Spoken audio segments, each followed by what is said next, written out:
From our terrestrial vantage point, the sun appears fairly static. It provides light and heat to us and our neighbors while following a predictable path through our sky. There can be slight disturbances, but by and large the sun is simple, consistent, and predictable. On a smaller scale, however, this description couldn't be further from reality.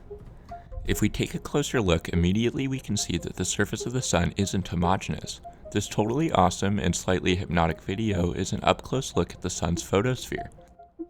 These amorphous blobs of solar mass, hydrogen and helium, are called granules, and about 4 million of them cover the surface of the sun. Each one is roughly the size of Texas and has a lifespan of about 20 minutes. So through a telescope, the sun is imperfect. To me, though, the most interesting photospheric imperfection isn't granules, but dark blemishes on the surface of the sun that can be observed without any modern technology or magnification devices. Sunspots. These are sunspots. They're temporary dark patches that appear on the photosphere, travel with the sun in its rotation over a time period of days to months, before eventually fading. They're also massive, so massive that you can see them without any magnification technology. Don't believe me? Go outside and stare at the sun. Just kidding, definitely don't do that, although that is how ancient Chinese astronomers became the first to document sunspots 2,000 years ago. Lucky for us, we don't have to sacrifice our retinas in the name of science. What I've got here is called a sunspotter, and it lets us safely view the Earth-facing side of the sun as a circle projected onto a piece of paper. To produce this image, the objective lens has to be perfectly in line with the sun.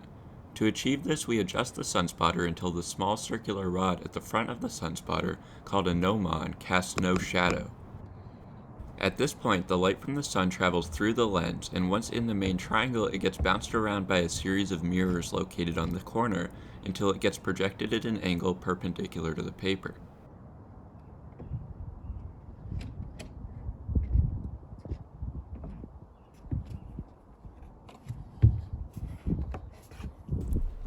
There's currently one spot on the sun, and it's not quite dark enough to be visible on camera, so I've gone ahead and marked it here with a pencil.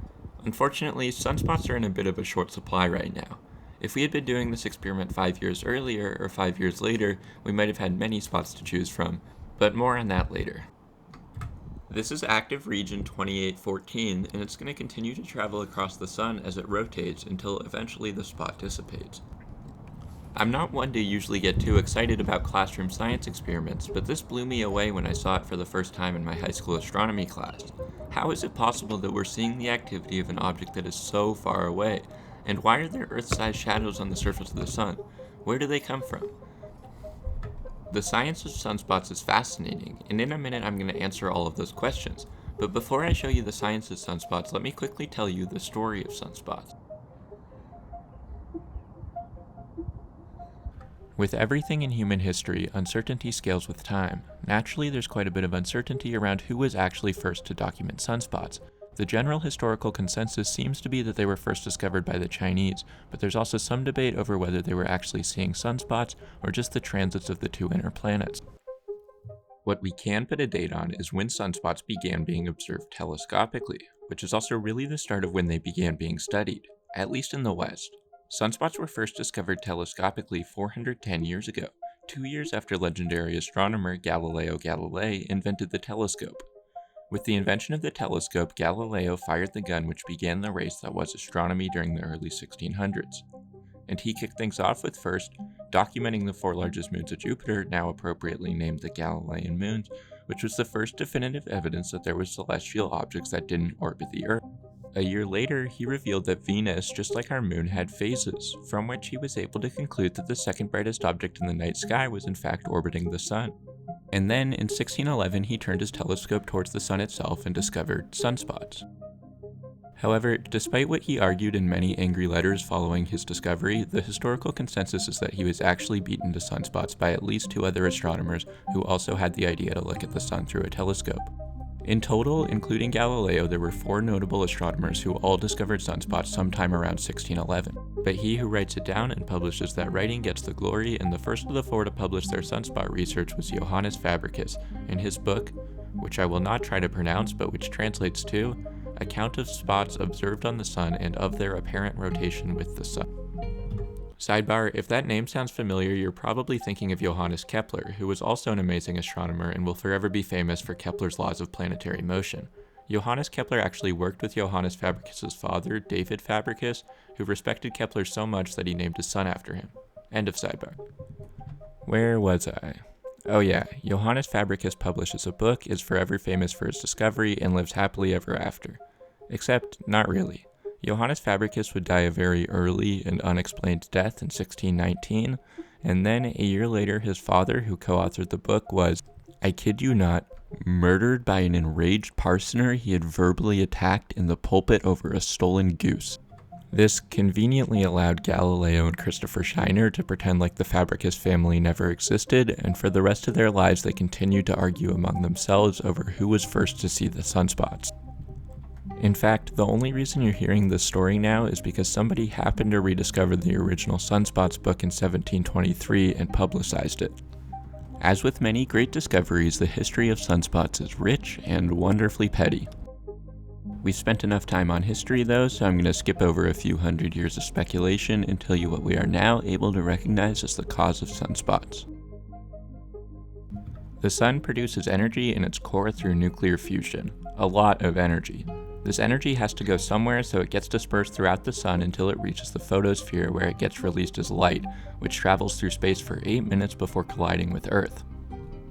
The way the sun moves energy from its core to its surface is convection, and magnetic fields.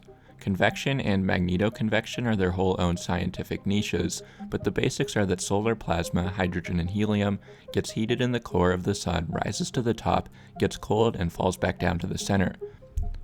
This forms great long convective columns, which is actually what causes the granulation effect we looked at earlier. The centers of the granules are hot plasma rising, and the darker edges are cold plasma falling.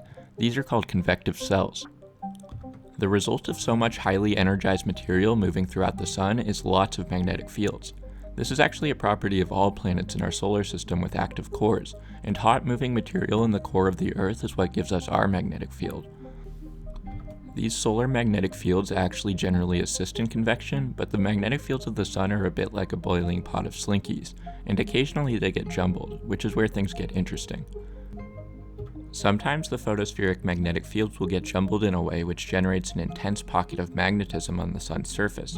When this happens, those areas will resist convection, which cools the material in that area. These areas will get about 1600 Kelvin cooler than the rest of the sun, which is only about a 33% drop in temperature, but if we look at the Stefan Boltzmann law, we can see that the luminosity of a heated body is proportional to its temperature to the 4th power. This means that a small drop in temperature will cause a large drop in brightness. That being said, at 3,000 to 4,000 degrees Kelvin, these areas aren't exactly cold, and on their own they would be brighter than the full moon in the night sky.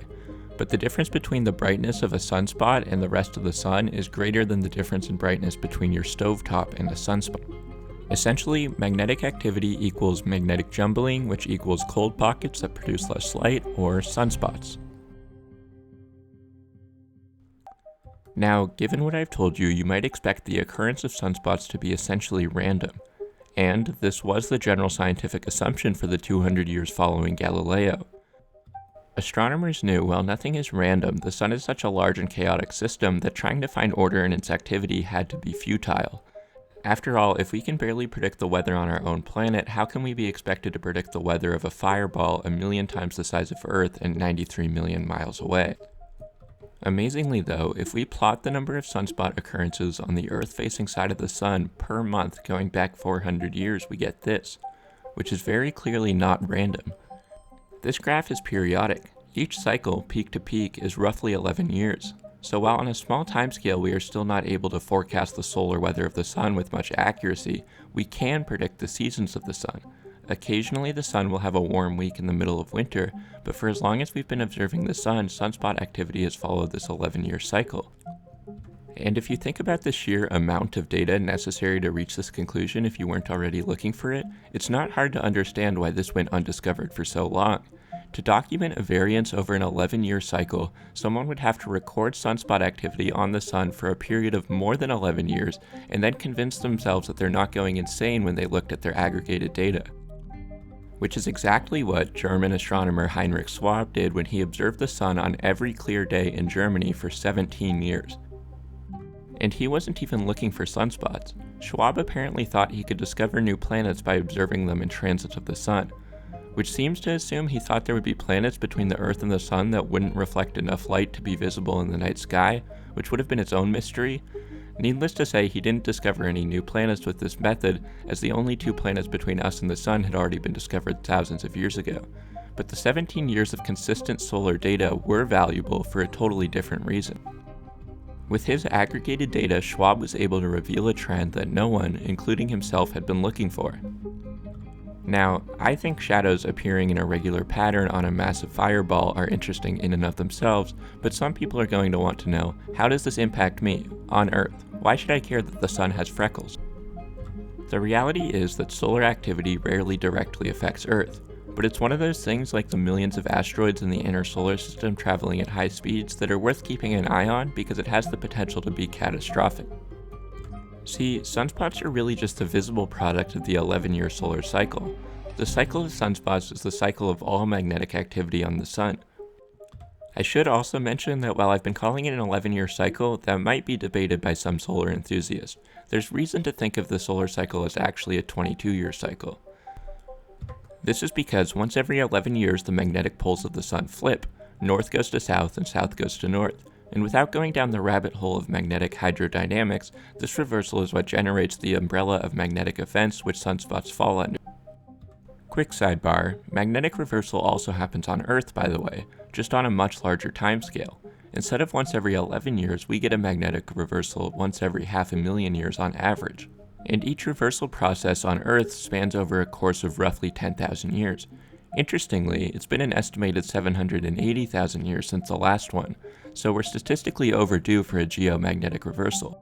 The effects this would have on Earth are very unclear, but one interesting theory is that all the migratory animals that use magnetic fields for navigation would get confused and probably go extinct.